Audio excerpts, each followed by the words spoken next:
Kitab Hakim-Hakim.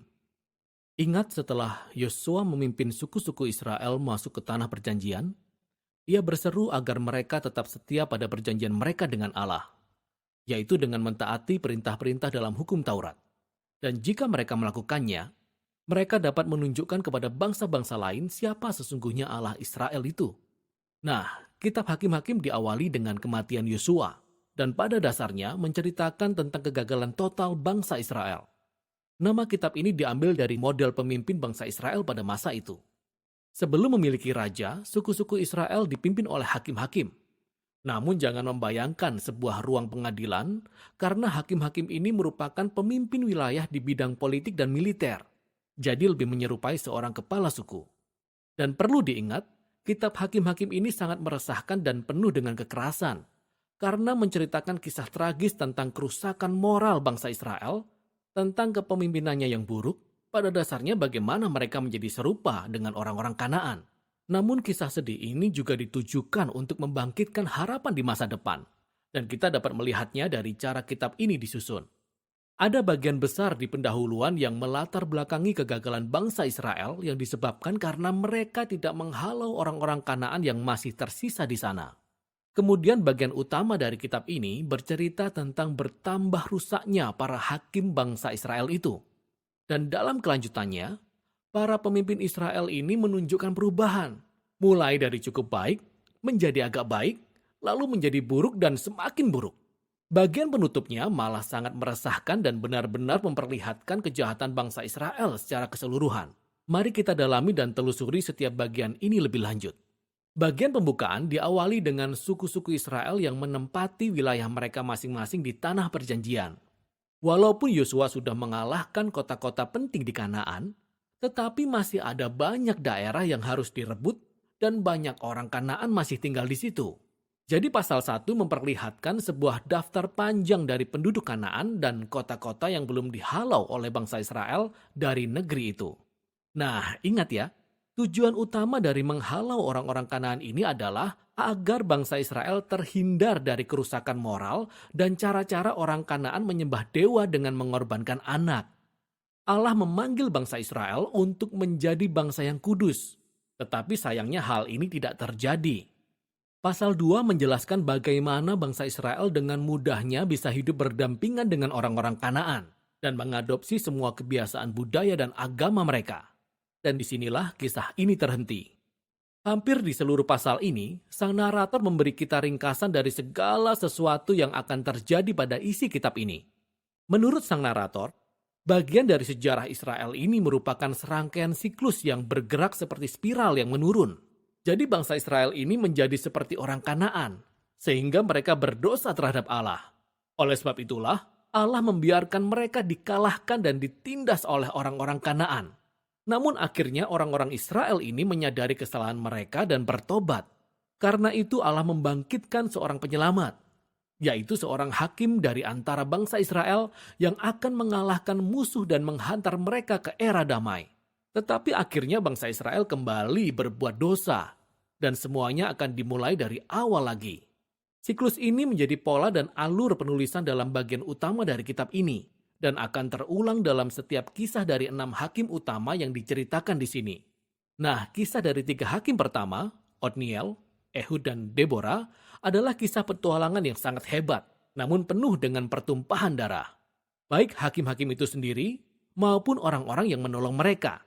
Semua berhasil mengalahkan musuh dan menyelamatkan orang-orang Israel.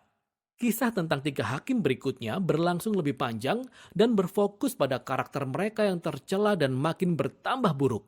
Nah, Gideon memulai dengan cukup baik. Meskipun awalnya ia seorang pengecut, tapi akhirnya ia percaya bahwa Allah sanggup menyelamatkan bangsa Israel melalui dirinya.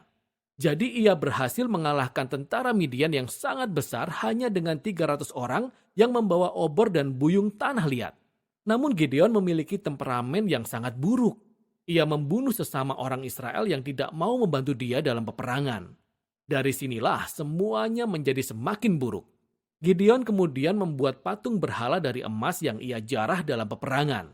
Dan setelah ia mati, seluruh bangsa Israel menyembah patung itu sebagai Allah mereka. Lalu siklus pun dimulai lagi dari awal. Hakim utama berikutnya adalah Yefta, seorang perampok kejam yang tinggal di perbukitan.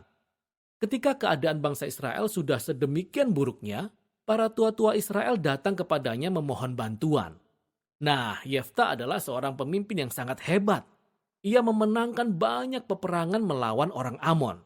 Namun sayangnya, ia tidak mengenal Allah bangsa Israel. Ia mengira Allah Israel sama seperti dewanya orang Kanaan, sehingga ia bersumpah akan mengorbankan anak perempuannya jika ia menang perang. Kisah yang tragis ini menunjukkan betapa dalamnya bangsa Israel telah jatuh.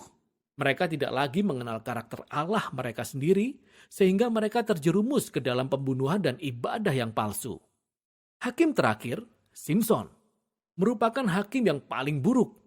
Pada awalnya hidupnya sangat menjanjikan, tetapi ia tidak punya rasa hormat kepada Allah Israel. Ia hidup dengan sembarangan, kejam, dan sombong. Simson memang memperoleh kemenangan yang brutal dan strategis atas orang Filistin, tetapi ia menang dengan mengorbankan integritasnya sendiri. Dan hidupnya berakhir dalam sebuah pembunuhan massal yang mengerikan. Nah, ada catatan singkat di sini. Kita dapat melihat sebuah tema yang berulang di bagian utama kitab ini, yaitu pada saat-saat yang menentukan. Roh Allah memberi kuasa kepada setiap hakim-hakim ini, sehingga mereka mampu menyelamatkan bangsa Israel dengan luar biasa.